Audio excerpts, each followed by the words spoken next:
بسیار غمگینم. شهری که در آن ساکنم اصلاً شبیه شهری نیست که در من ساکن است. قیاس مدحون، شاعر آواره فلسطینی.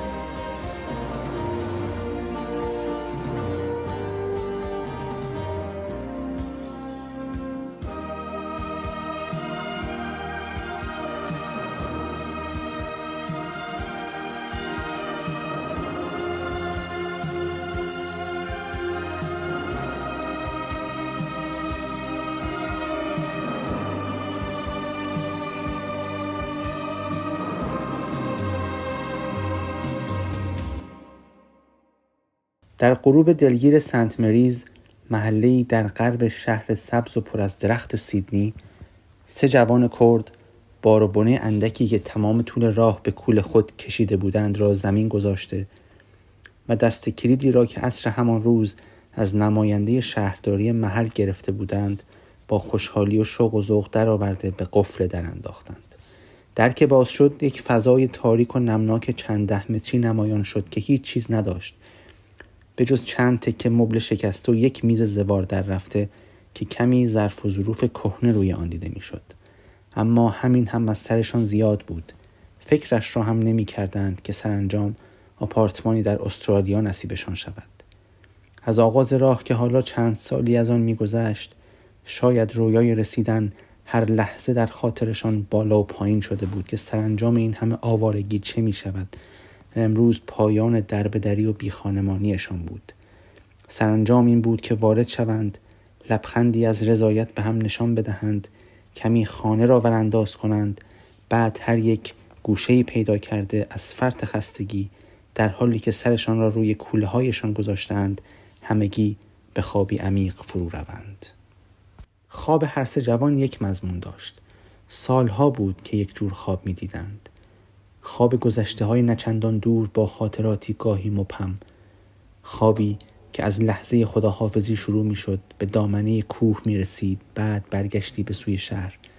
نگاه های آخر مادر، سوز باد کوهستان که صورتها را چاک چاک می کرد، آتشی که دستشان را بارها سوزانده بود، کوههایی که در هم می پیچیدند و مقصدی که هیچ کجا نبود. تا چشم کار می کرد کوه بود و کوه بود و کوه. اولین ماجرا گذر از پاسگاه مرزی بود، پر از دلهره و ترس. بعد هم کمین و فرار و سپس انبوه خانه‌هایی در دوردست نمایان می‌شد که شهر وان در ترکیه بود، پناهگاه ناامن همه مهاجران آواره. گویی شانه‌های شهر توسری خورده وان از حقحق گریه‌های شبانه این همه پناهنده له بودند. خیابان‌های خاکستریش پر از غم و غربت بود. شهر ناتوان شده بود از پذیرش این همه درد و رنج، اما چاره‌ای نداشت. سازمان ملل با بیرحمی تمام و بدون اجازه دفترش را در یکی از کوچه پس کوچه های دور افتاده این شهر برپا کرده بود. دفتری که تنها دستاویز آن جماعت آواره بود. آوارگان که روز ساعتها به انتظار یک نامه یا یک خبر پشت درهای همیشه بسته‌اش پیر می شدند. چه آرزوهایی که در همان کوچه به زیر خاک نرفت و کودکانی که دستان پدر یا مادرشان را می گرفتند و پا به پای آنها به این سو آن سو می دویدند تا خیلی زودتر از آنچه فکرش را کنند مصائب زندگی بر آنها ویران شود. و سالها انتظار در شهر وان، انتظار و باز هم انتظار. وای که چقدر تاب این هم انتظار دردناک بود. چقدر جوان که تاب نیاوردند و خودشان به انتظارشان پایان دادند. چقدر جوان که انتظار دیگر سنگشان کرده بود و روز و شبهای تکراری و بلا تکلیفی، نه یکی و دوتا که ماه‌ها و سالها. حال اما انتظار برای این 3 جوان کرد گویا تمام شده بود. آنها در آپارتمانی کوچک در محله سنت مریز بر روی همه کوله بار خاطره هاشان به خوابی خوش فرو رفته بودند، اگرچه رویاهای جدید دیگری حال کم کم داشتند جوانه می‌زدند.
خورشید حالا دیگر غروب کرده بود، اما هوا هنوز نم داشت. نادر اول کسی بود که از خواب بلند شد. خانه تاریک بود. رضا و ناصح هنوز در خواب می جنبیدند و گهگاهی چیزهای مبهمی هم می گفتند، اما از چهرهایشان معلوم بود که در کل همه راضی‌اند. نادر از قصد کمی سر و صدا به راه انداخت تا بقیه را بیدار کند. ناصح زیر لب فحشی به زبان کردی داد، اما رضا دیگر بلند شده بود. نادر بلافاصله کتری دست در رفته‌ای که مستاجران قبلی با اکراه نبرده بودند را برداشت، شست و از آب شیر پر کرد و روی گاز گذاشت. از آنجا که گاز برقی بود، رضا از دور داد زد: بلدی روشن کنی؟ ناصح که دیگر با این داد رضا به کل از خواب پریده بود، حالا همان فحش کردی را بلندتر این بار نثار رضا کرد. بعد نیمخیز شد و به در و دیوار نگاهی انداخت و نادر را در گوشه آشپزخانه دید که داشت به سختی کبریت میزد. جوانها چایشان را به هر بدبختی بود ریختند و خوردند، تلخ و خالی، امان از یک تکه شیرینی. کم کم مشغول کوله هایشان شدند و خرت و پرت هایش را بیرون ریختند. از خودکار شکسته و انگشتر و لباسهای کهنه گرفته تا کاغذ پاره و تسبیح و چند قطعه عکس پاسپورتی رنگ رو رفته که جوهر خودکار چهرهایش را پوشانده بود. اما کوله پشتی نادر چیز بیشتری داشت. یک نوار کاست قدیمی که از برادرش جمیل به یادگار مانده بود و رویش نوشته شده بود: شوام پرور. نادر بیدرنگ شبی را به یاد آورد که پاسدارها وحشیانه به خانه ریختند و برادرش را برای همیشه بردند و فردا که زنگ در به صدا درآمد، یک ساک پاره را تحویل دادند و گفتند وسایل شخصی جمیل است، جسدش را هم می توانید امروز از تحویل بگیرید. در که بسته شد، فقط بهت مانده بود و بهت، اما طولی نکشید که جیغ و شیون کل محلی خسرو آباد سنندج را فرا بگیرد. مادر با پای برهنه در کوچه زار میزد. پدر در گوشه‌ای دق کرده بود و نادر مانده بود و فکر انتقام، فکری که تاوانش را هم بسیار داد. چه تاوانی از این سنگین‌تر که خانه آباد و اجدادیش را رها کند و خودش و آینده‌اش را به دست تقدیر بسپارد.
أزيوا كل ظلم حيا دار بيشترب من جماشك وجمهوزانا ويجفاي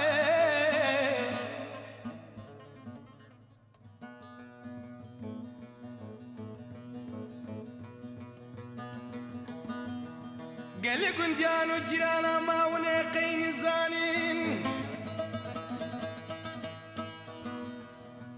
روكي خزارة من صربونش كتوماتي لالا رامو سلام غزالة من غيد ياي قالي قنديان وجيرانان الزين زانم چما واقيزا سباچي هاي نايرايم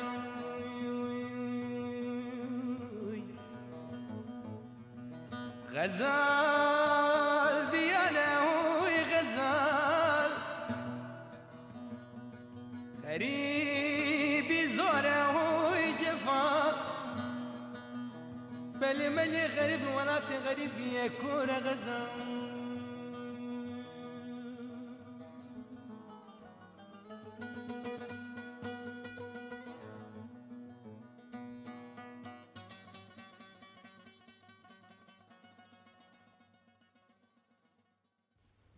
دیگر وقت شام شده بود. همه از نادر انتظار داشتند تا تدارکی ببیند که حال ناخودآگاه مسئول آشپزخانه بود، اما در خانه چیز دندانگیری پیدا نمی‌شد.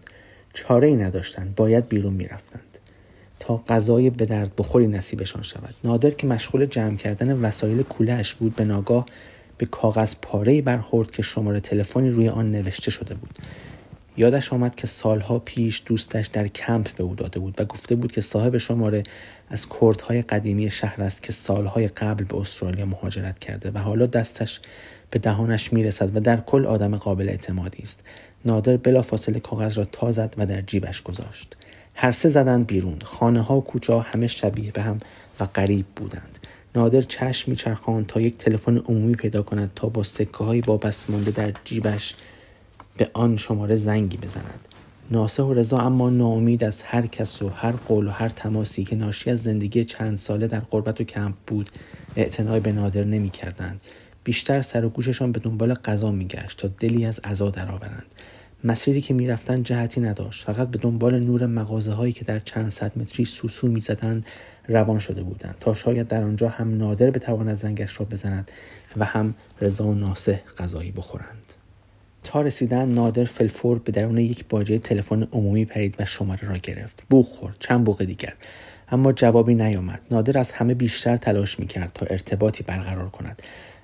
از رضا و ناصح بیشتر و بهتر جلو را میدید. گویا در همان چند سال کمپ نشینی پلان زندگی آیندهش را هزاران بار مرور کرده بود و برای هر دقیقهش برنامه داشت.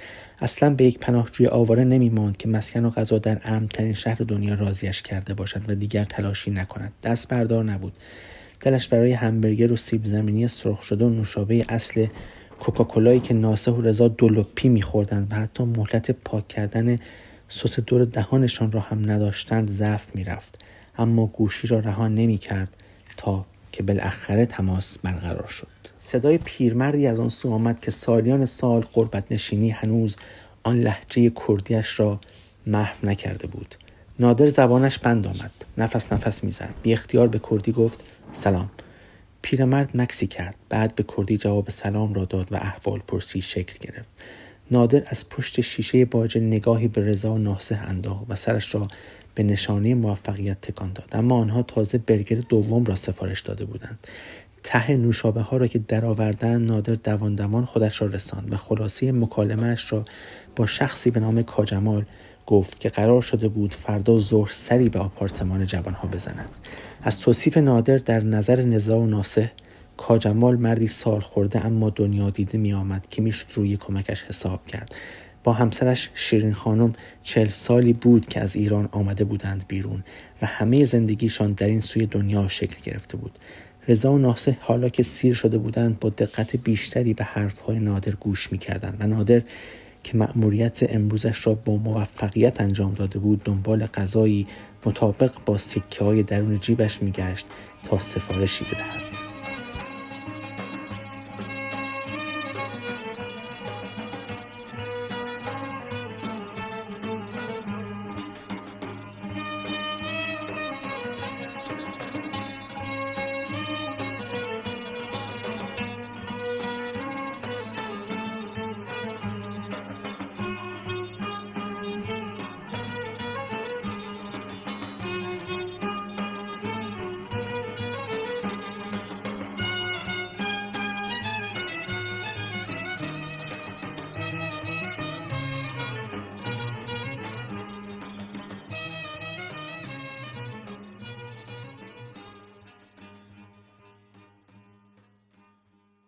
هر سه جوان از صدای بلند یک کاسکوی بزرگ سفید که لب بالکن آشپزخانه نشسته بود و جیغ میزد همزمان از خواب پریدند. صبح شده بود اما آفتاب آن روز جانی نداشت.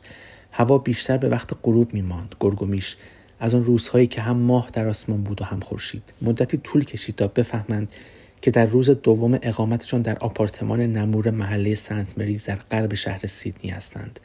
نادر زودتر از بقیه بلند شد. ساعت از 10 هم گذشته بود. یاد قراری افتاد که شب قبل با کاجمال گذاشته بود. بلافاصله رضا و ناصح را صدا زد تا وادارشان کند دستی به سر روی خانه بکشند، گرچه فرق چندانی هم نمی کرد. به وقت نهار نادر از یک غذای خانگی تعریف می کرد که گویا قرار بود شیرین خانم همسر کاجمال برایشان بیاورد. ساعت به 2 نزدیک میشد که زنگ در را زدند. در که باز شد، شیرین خانم در قامت یک زن کردی تمام عیار وارد شد. انگار نه انگار که 40 سال کردستان را ندیده بود. تک تک جزئیات لباس کردیش هیچ چیز کم نداشت. حتی تناسب رنگش هم مد روز بود. آبی روشن با لایه‌های خاکستری و گردنبند فیروزه. هر سه جوان بی اختیار قامت مادرهایشان به خاطرشان آمد. چشمان پر از مهر، دستان همیشه گرم و آغوش همیشه باز. جدایی نادر از مادر خودش مرثیه‌ای کامل بود. آن نگاه‌های آخر، بوسه‌های واپسین، گریه‌های دامنه‌دار و پر از آه و حسرت و نگرانی مادری که داشت پسر جوانش جگر گوشش را به کوه می‌سپرد، به باد، به سنگ، به سوز سرما، تا شاید آن طرف کوه مأوای امنی پیدا کند. نادر یکی از صدها جوان کردی بود که دسته دسته خانواده‌هایشان را رها می‌کردند و از ترس جان و از برای آزادی می‌زدند به دل کوه، از برای روزهای روشن، روزهایی که بتوانند آزادانه در کنار هم زندگی کنند.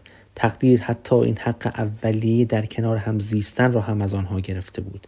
جوانها می‌رفتند، اما نگاه مادرهاشان تا سالها به کوه خیره می‌ماند. شیرین خانم ظرف غذایش را روی گاز گذاشت. بوی دلمه کل محله سنت مریز را برداشته بود. جوانها ذوق زده بودند. کاجمال هم با عصا لنگ لنگان وارد شد و در گوشه‌ای نشست.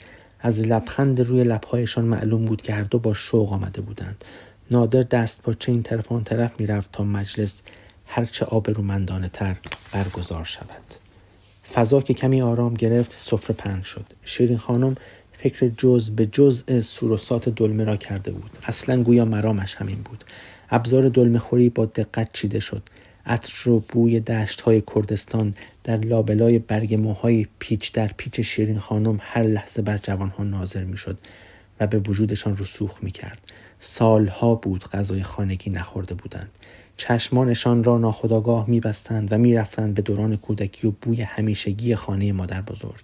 حال در گوشه دیگر دنیا مجالی پیش آمده بود که دوباره طعم خوش ترشی سولان به همراه دوغ نعنایی با یک قابلمه پر از دلمه برگمو که لابلای آن ماهیچه ها به دقت کار گذاشته شده بودند را تجربه کنند. چقدر عجیب، چقدر غریب.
غذا که خورده شد، نادر فلفور بساط چای را انداخت.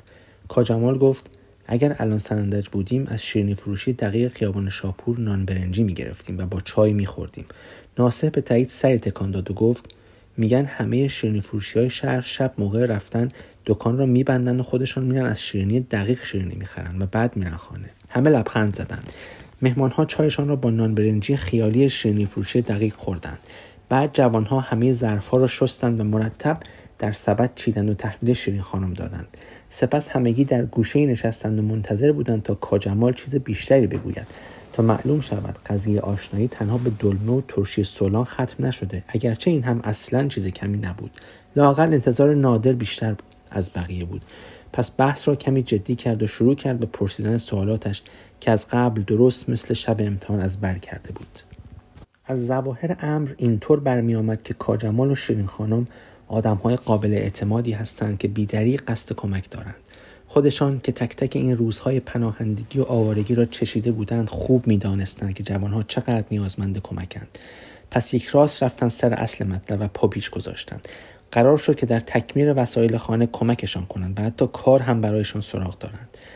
ناصح و رضا که حالا اعتمادشان کمی جلب شده بود با دقت بیشتری به حرفهای کاجمال گوش می‌کردند که قول می‌داد همین فردا یک سری وسایل دست دوم که سالها در انبار خانه‌اش خاک می‌خورده را به جوانها بدهد. خلاصه قرار و مدارها برای فردا گذاشته شد. در میان حرفها شیرین خانم حتی قول پخت خورشت گوجه سبز را هم داد تا سور و سات تکمیل شده باشد.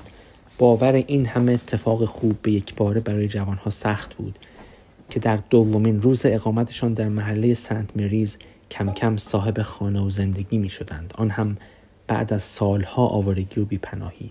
حال نادر مسرور و پیروز از تماسی که با کاجمال برقرار کرده بود در بالکن را باز کرد، کف بالکن نشست، نفس عمیقی کشید، نگاهی به آسمان زیبای سیدنی انداخت و زیر لب آهنگی از همان نوار کاست قدیمی برادرش جمیل سر داد.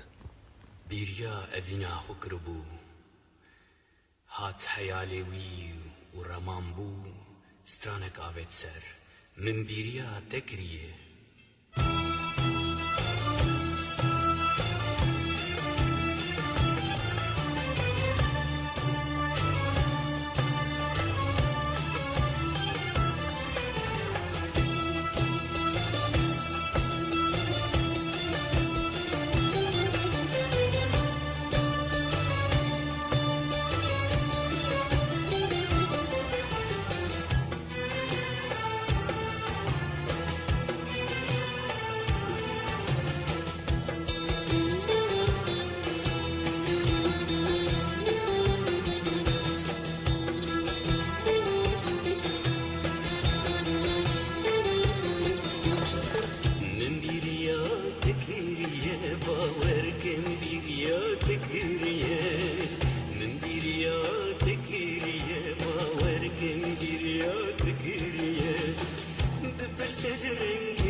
فردای آن روز نادر طبق روال همیشه زودتر از بقیه از خواب بلند شد تا خودش را مهیای کار کرده باشد.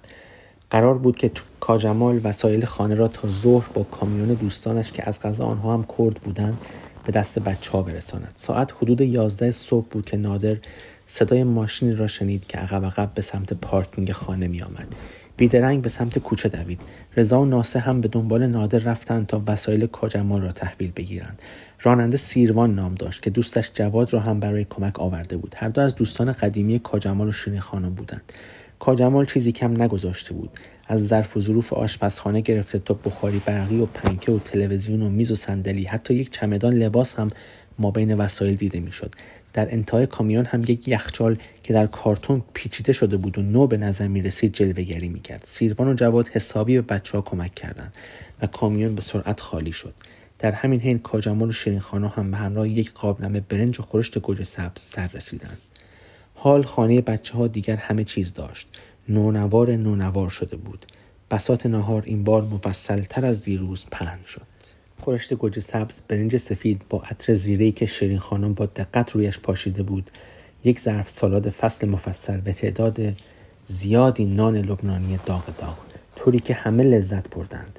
غذا که خورده شد، نادر جواد و سیروان را به زحمت راضی کرد تا مدت بیشتری بمانند دور هم چایی بخورند و گپی هم با هم بزنند. در حین بساط چای ناصح به شوخی گفت: از شیرینی که دیروز از دقیق گرفتی چیزی مونده که بخوریم؟ سیروان و جواد که از موضوع بیخبر بودن همزمان گفتند: شیرینی دقیق خیابان شاپور؟ نادر با خنده سری به تایید تکان داد و گفت: نه، اما میرم دوباره میگیرم، بذار تازه باشه. سیروان گفت یادش به خیر کوفته و گوشت کارهیم قطارچیان. رضا گفت آره، بیچاره چند سال پیش فوت کرد، هیچ کس را نداشت تا حتی یک مراسم برایش بگیرند.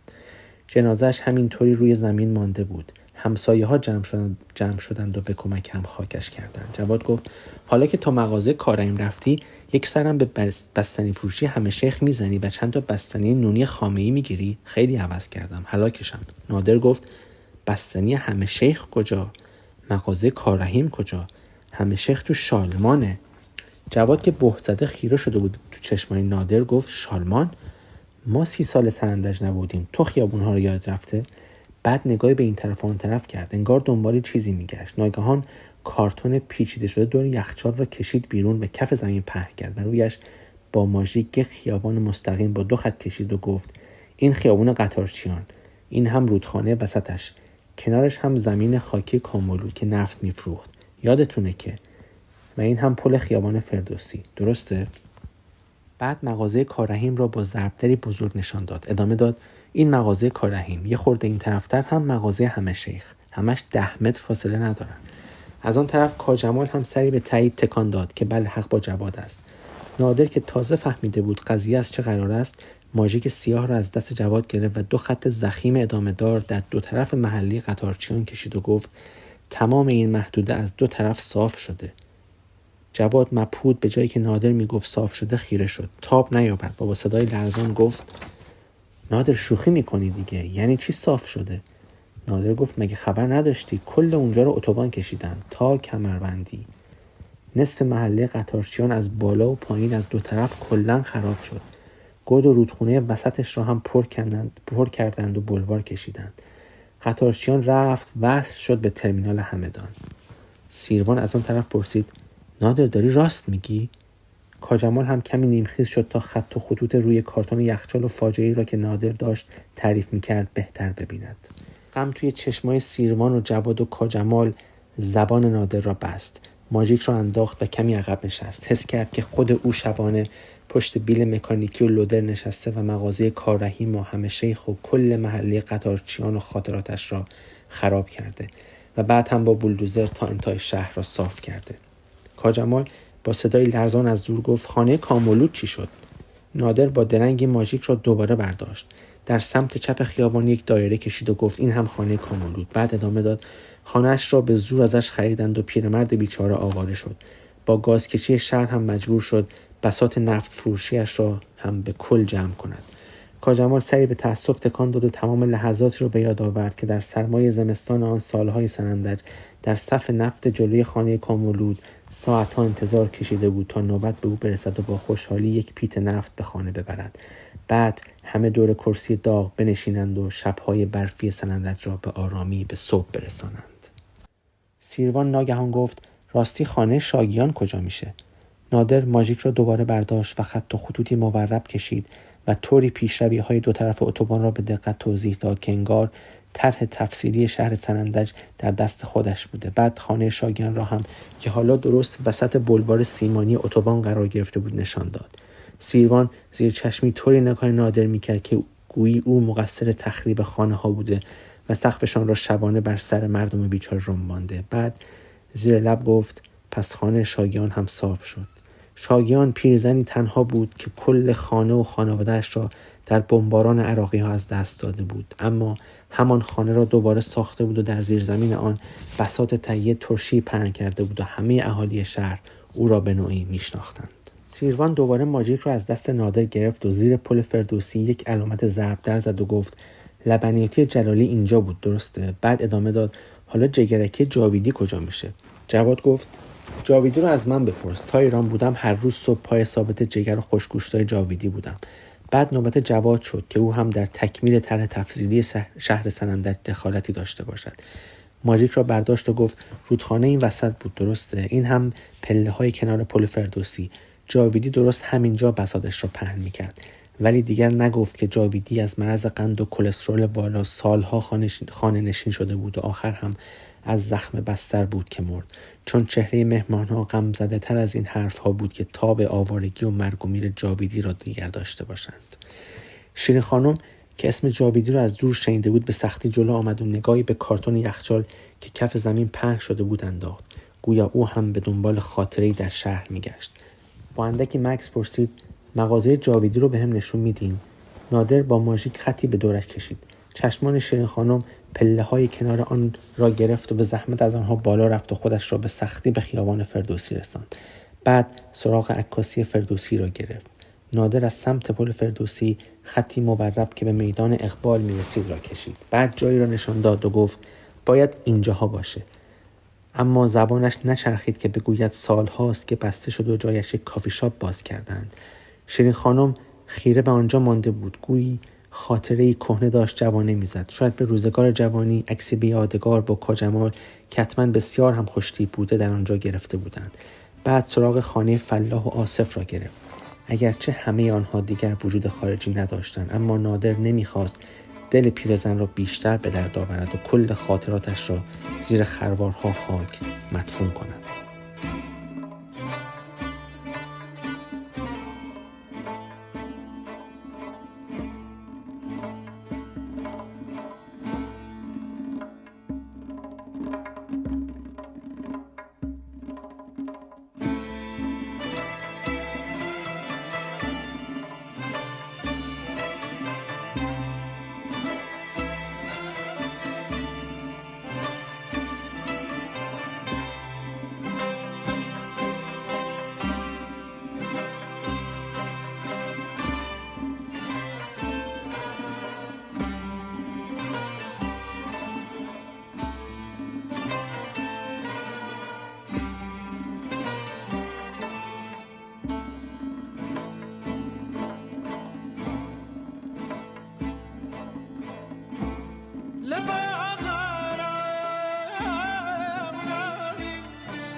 حال نوبت کاجمال بود که داشت با حرکت چشم وارد میدان اقبال میشد و سمت دیدگاه را میپرسید. سیروان که با شنیدن اسم دیدگاه کمی سر ذوق آمده بود ماژیک را از نادر گرفت. از میدان اقبال خطی به طرف راست کشید و گفت: این خیابان ششم بهمن.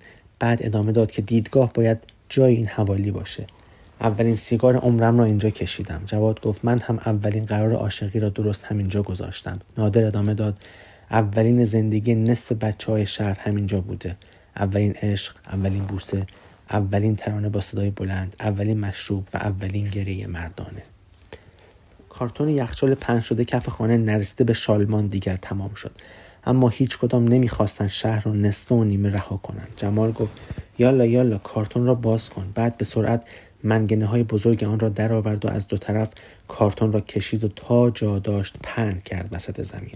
حال دیگر میشد از راست تا فرودگاه و جاده کرمانشاه، از چپ تا قبرستان تایله و بازار تاناکورا و جاده سقز، از بالا تا دامنه کوه آبیدر و حسن آباد و از پایین تا کوشکرش و حتی روستای کرکره جلو رفت. رضا و ناصر هم حالا دیگر مثل همه داشتند در شهر مقوایی میچرخیدند. هر کدامشان دنبال جایی بودند، اما چشم نادر خیره به خیابان ششم بهمن مانده بود. به آرامی ماژیک را برداشت. نرسیده به سراح خیابان ادب یک لکه سیاه را خط خطی کرد و گفت: این هم زندان لعنتی سنندج. و به خاطر آورد همه آن شبها و روزها، همه درد و رنج و شکنجه‌هایی که در آخر وادارش کرده بودند که همه چیز آن شهر را رها کند و به این سوی دنیا بیاید. اهالی خانه هر کدامشان در جای از شهر مکسی می‌کردند. دردهایشان که یکی دوتا نبود. سیروان دایره‌ای در طرف دیگر شهر کشید و بزرگ رویش نوشت تایله و با حسرت بر روی قبر مادرش که از قصه دوری تنها پسرش دق کرده بود دستی کشید. چشم نادر اما در امتداد 6 بهمن همچنان میرفت. شالمان و شرکت نفت را هم رد کرد تا به انتهای کارتون رسید، جایی که باند فرودگاه سنندج کم کم نمایان میشد. در حالی که دستانش میلرزید ماژیک را برداشت، خطوط موازی باند را به دقت پیاده کرد. بعد درست در وسط باند 11 دایره سفید را دست به دست در کنار هم به صف کشید و به فاصله بسیار کوتاهی درست به اندازه طول یک اسلحه ژسه 11 دایره سیاه را روبروی دایره‌های سفید نقطه گذاری کرد. بعد عقب نشست. دیگر چیزی نگفت. سکوت همه جا را فرا گرفت. انگار از دور صدای تیر می آمد. همه اهالی خانه داستان این جنایت را از بر بودند که چطور 11 جوان کرد در یک ظهر شوم تابستانی درست وسط همین باند فرودگاه سنندج توسط قاضی شرع وقت تیرباران صحرایی شدند. این دیگر تیر خلاص بود. اشک‌های کاجمال و شیرین خانم کاملا سرازیر شده بود. رضا و ناصح در کنجی از خانه دق کرده بودند. سیروان و جواد هم به شهر مقوایی زل زده بودند، اما نای گفتن چیزی را نداشتند. ساعت دیگر از 5 عصر هم گذشته بود.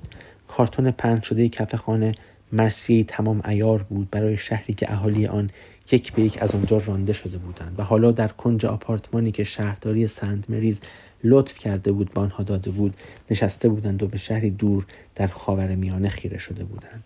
سیروان از قبر مادرش در قبرستان تایله دل نمی‌کند. دوباره دستی کشید به جبران آن لحظه‌ای که مادر از قصه پسر مرد و او آنجا نبود. سمت نگاه نادر هنوز فرودگاه شهر بود. رضا با حسرت دستی به محله قطارچیان و خانه پدریش کشید. ناصح به یاد بچگی در حوض عمارت خسروآباد آبتنی می‌کرد. جواد در دیدگاه پرسه می‌زد و کاجمال و شیرین خانم هم که همه رنج 40 سال دوری از آن شهرگویی در طرفت العینی بر سرشان آوار شده بود به آرامی فقط اشک می‌ریختند. ناگهان چیزی در شهر مقوایی نظر نادر را به خود جلب کرد.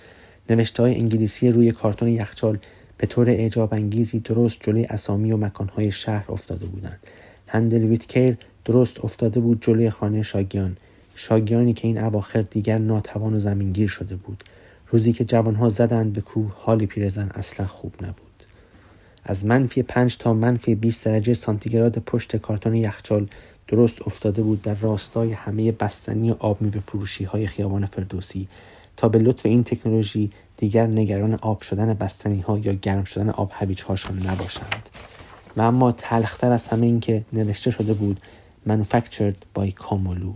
کامولود سالیان سال نفت فروخته بود و حالا یک شرکت معتبر یخچال سازی به ارزش 1 عمر فعالیتش پی برده بود و برندش را خریده بود. چه باک که شهر را گاز کشی کردند یا طرح تفصیلی شهر خانه و زمینش را یک جا بلعیده. مهمانها دیگر رفته بودند. پاسی از نیمه شب گذشته بود. رضا و ناصح حتما خواب شهر مقوایی را می دیدند. نادر مانده بود و هجوم خاطرات تلخ و شیرین یک شهر پهن شده در کف خانه. فاجعه تنها در 3مین روز اقامتش در محله سنت مریز رخ داده بود. فکرش را هم نمی کرد که به چند روز نرسیده حس دلتنگی این طور از پادرش آورد، اما گریزی نبود. دوباره دستی به باند فرودگاه شهر کشید و کارتون را جمع کرد و آن را در بیرون کنار سطل زباله ریسایکل گذاشت. تمام شب باران بارید. وقتی سحرگاه ماشین مکانیزه زباله با آن چنگک‌های بیرحمش بلندش کرد، لهش کرد و به یک بار آن را در دهان بزرگش بلعید، نادر تازه متوجه شد که دیگر به راستی هیچ شهری ندارد. همه هویتش به آنی مچاله شده بود. حال فقط این شهر غریب مانده بود و آپارتمانی کوچک در محله سنت مریز. خوب یا بد باید میماند.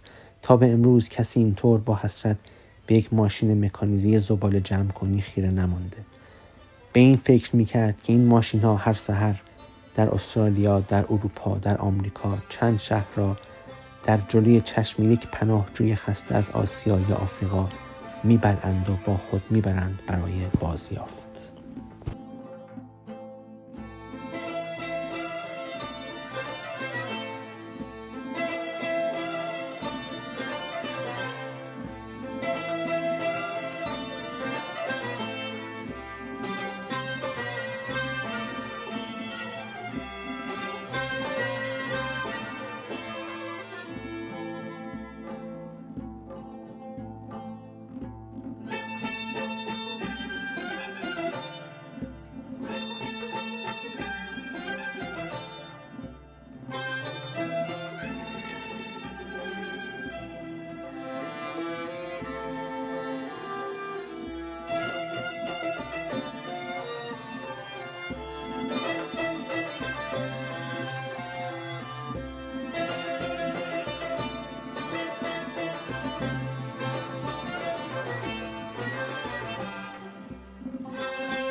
لا دردي